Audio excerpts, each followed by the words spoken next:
ಸಮಸ್ತ ವೀಕ್ಷಕರಿಗೂ ನಿಮ್ಮ ಶ್ರೀ ಶಂಕರನಾರಾಯಣ ಮಾಡುವ ನಮಸ್ಕಾರಗಳು. ವೀಕ್ಷಕರೇ, ಈ ದಿನ ನಿಮಗೆ ಒಂದು ವಿಶೇಷವಾದ ಮಾಹಿತಿ ಏನಪ್ಪ ಅಂತಂದರೆ, ನಿಮಗೆ ಹಣಕಾಸಿನಲ್ಲಿ ತೊಂದರೆ, ಗಂಡ ಹೆಂಡತಿಯಲ್ಲಿ ಕಲಹ ಹಾಗೂ ಸರಿಯಾದ ನಿದ್ದೆ ಬರೋದಿಲ್ಲ, ಹಾಗೂ ಒಂದೇ ಗಂಡ ಹೆಂಡತಿಯಲ್ಲಿ ಇದ್ದಾಗ ಬರೀ ಕಿರಿಕಿರಿ, ಅಶಾಂತಿ, ವೈಮನಸ್ಸು, ನೀವೇ ಒಂದು ಕಡೆ ಅವರೇ ಒಂದು ಕಡೆ, ಈ ರೀತಿಯಲ್ಲಿ ಹೇಳ್ತೀರ. ಅದೇ ರೀತಿಯಲ್ಲಿ ಹಣಕಾಸಿನಲ್ಲಿ ಹಾಗೂ ಆರ್ಥಿಕದಲ್ಲಿ ಮನೆಯಲ್ಲಿ ಕುಟುಂಬದಲ್ಲಿ ತುಂಬ ನಷ್ಟಗಳು ಪ್ರಾರಂಭ ಆಗ್ತಾ ಇರುತ್ತೆ. ಆ ಒಂದು ಸಂದರ್ಭದಲ್ಲಿ ನೀವು ಯಾವ ಕಾರ್ಯಗಳನ್ನು ಮಾಡಬೇಕು ಹಾಗೂ ಯಾವ ವಸ್ತುಗಳನ್ನು ನೀವು ಪೂಜೆಗಳನ್ನು ಮಾಡಬೇಕು ಹಾಗೂ ಅದರ ವಿಶೇಷಗಳನ್ನು ಏನಿದೆ ಅನ್ನೋದ್ರ ಬಗ್ಗೆ ನಾನು ತಿಳಿಸ್ಕೊಡ್ತೀನಿ. ವೀಕ್ಷಕರೇ, ನಿಮಗೆ ಆರ್ಥಿಕದಲ್ಲಿ ನೆಮ್ಮದಿ ಹಾಗೂ ನಿದ್ರಾಹೀನತೆಗಳಾದರೆ, ಗಂಡ ಹೆಂಡತಿಯಲ್ಲಿ ಕಲಹಗಳು ಉತ್ಪತ್ತಿ ಆದರೆ, ಆ ಒಂದು ವಸ್ತು ವಿಶೇಷವಾದದ್ದು, ನದಿಗಳಲ್ಲಿ ಸಿಗುವ ಒಂದು ವಸ್ತು ವಿಶೇಷ. ಅದರದ ಮಾಹಿತಿ ಹಾಗೂ ಅದರದ್ದು ಮಹತ್ವ ತುಂಬ ಅಪಾರವಾಗಿದೆ. ಯಾವುದಪ್ಪ ಅಂತಂದರೆ ಗೋಮೂರ್ತಿ ಚಕ್ರ. ಗೋಮತಿ ಚಕ್ರ, ಈ ಒಂದು ಚಕ್ರ ಏನಿದೆ ಅಂತಂದರೆ ನದಿಯಲ್ಲಿ ಸಿಗುವ ಒಂದು ಚಕ್ರ ಇದು.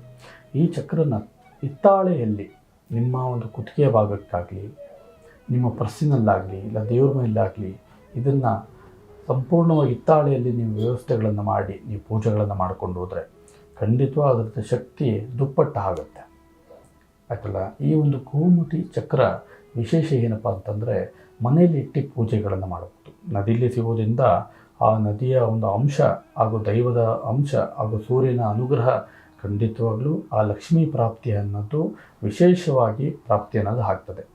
ಈ ಒಂದು ಚಕ್ರದಿಂದ ನಿಮ್ಮ ಮನೆಯಲ್ಲಿ, ದೇವರ ಮನೆಯಲ್ಲಿ ಇಟ್ಟು ನೀವು ಪೂಜೆ ಮಾಡಿದ್ದೇ ಆಗಿದ್ದಲ್ಲಿ ನಿಮಗೆ ಹಣಕಾಸಿನಲ್ಲಿ ನೆಮ್ಮದಿ ಖಂಡಿತವಾಗಲೂ ಪ್ರಾಪ್ತಿ ಅನ್ನೋದಾಗ್ತದೆ.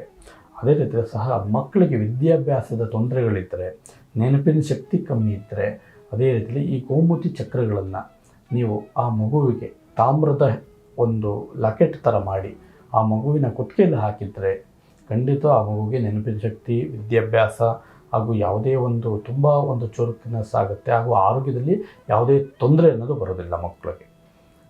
ಅದಾದ ನಂತರ ಒಂದು ಗಂಡ ಹೆಂಡತಿಯಲ್ಲಿ ಕಲಹಗಳಾದರೆ ಹಾಗೂ ನಿದ್ರಾಹೀನತೆಗಳಾಗ್ತಿದ್ದರೆ, ನಿಮ್ಮ ಯಜಮಾನರೇ ಒಂದು ಕಡೆ, ಗಂಡನೇ ಹೆಂಡತಿನೇ ಒಂದು ಕಡೆ ಇದ್ದರೆ, ಈ ಒಂದು 2 ಗೋಮತಿ ಚಕ್ರಗಳನ್ನು ನಿಮ್ಮ ಮಲಗೋ ಒಂದು ದಿಂಬಿನ ಕೆಳಗೆ ಇಟ್ಟು ಮಲಗಿದ್ರೆ ಖಂಡಿತ ಆ ಮಗು, ಆ ಒಂದು ನಿದ್ರಾಹೀನತೆ ತೊಂದರೆಗಳಿದ್ದರೆ, ಗಂಡ ಹೆಂಡತಿಯಲ್ಲೂ ಸಹ ಸಮಸ್ಯೆಗಳಿದ್ದರೆ ಖಂಡಿತವಾಗ್ಲೂ ಎಲ್ಲವೂ ಸಹ ಸಂಪೂರ್ಣವಾದ ನಿವಾರಣೆಗಳನ್ನು ಆಗ್ತದೆ. ಈ ಒಂದು ನಿಮ್ಮಲ್ಲಿ ಹಣಕಾಸಿನ ತೊಂದರೆಗಳು ಬರ್ತಾಯಿದ್ರೆ, ಸಾಲ ಬಾಧೆ ಜಾಸ್ತಿ ಆಗ್ತಿದ್ರೆ, ಈ ಗೋಮತಿ ಚಕ್ರದಿಂದ ನಿಮ್ಮ ಪರ್ಸಿನಲ್ಲಿ ಇಟ್ಟು ನಿಮ್ಮ ಕಾರ್ಯಗಳನ್ನು ಹಾಗೂ ನಿಮ್ಮ ಕೆಲಸ ಕಾರ್ಯಗಳನ್ನು ಮಾಡ್ಕೊಂಡು ಹೋದರೆ ಆವಾಗ ನಿಮಗೆ ಹಣಕಾಸಿನಲ್ಲಿ ಸಾಲ ಬಾಧೆ ಸಂಪೂರ್ಣವಾದ ಒಂದು ಮಂಜಿನಂತೆ, ಒಂದು ಬೆಟ್ಟದಂತೆ ಇರುವ ಒಂದು ಸಾಲದ ಬಾಧೆ ಮಂಜಿನಂತೆ ಕರಗೋಗುತ್ತೆ. ವೀಕ್ಷಕರೇ, ಈ ಒಂದು ವಿಶೇಷವಾದ ಒಂದು ಗೋಮತಿ ಚಕ್ರ ನಿಮಗೆ ಒಂದು ಸಂಪೂರ್ಣವಾದ ಒಂದು ಸಿದ್ಧಿ ವಿಧಾನವಾಗಿ, ಪೂಜೆ ವಿಧಾನವಾಗಿ ನೀವು ವ್ಯವಸ್ಥೆಗಳನ್ನು ಮಾಡಿಕೊಂಡು ಅದರದ ಒಂದು ಮಹತ್ವ ನೀವು ತಿಳ್ಕೊಳ್ಳಿ, ಅದರಿಂದ ಪರಿಹಾರಗಳನ್ನು ಮಾಡಿಕೊಳ್ಳಿ. ಖಂಡಿತ ಅದರಿಂದ ನಿಮಗೆ ಸುಖ, ಶಾಂತಿ, ನೆಮ್ಮದಿಗಳನ್ನು ಸಂಪೂರ್ಣವಾಗಲಿ ಸಿಗುತ್ತೆ. ಎಲ್ಲರಿಗೂ ಸಹ ಹಣಕಾಸಿನಲ್ಲಿ ನೆಮ್ಮದಿ ಸಿಗಲಿ ಹಾಗೂ ಮನೆಯಲ್ಲಿ ಯಾವುದೇ ತೊಂದರೆಗಳಿಂದ ಬರದೆ ಎಲ್ಲರಿಗೂ ಸಹ ಒಳ್ಳೆಯದಾಗಲಿ. ಸರ್ವೇ ಜನೋ ಸುಖಿನೋ ಭವಂತು.